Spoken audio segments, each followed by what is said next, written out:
Hej. I dag vil jeg fortælle om Eco2Move. Eco2Move er en lille elektronikboks, vi har udviklet, som sørger for, at bilen ikke accelererer for voldsomt. Man kan for eksempel sige, at hvis man kører lige ud, vil man gerne have bilen begrænset til 40-45% ydeevne.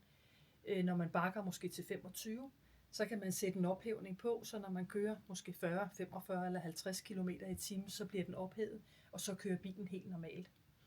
Ved det, man skruer ned for ydeevnen, så vil man alt andet lige også få en længere rækkevidde på sin opladning, hvis det er en elbil.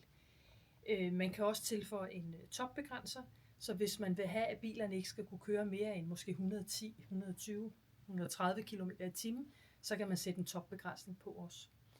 Vi bliver kontaktet af rigtig mange firmaer og kommuner, som har udfordringen, fordi mange af deres medarbejdere, de er måske gået over til elbiler, og mange af medarbejderne har måske ikke kørt elbil før, og når de kommer ind i sådan en elbil, der er ret voldsom, så er de ikke helt kontrol over den. Så ved det, vi skruer ned for ydeevnen, så får brugeren af bilen lidt mere kontrol over den, og så laver de måske ikke så mange skader.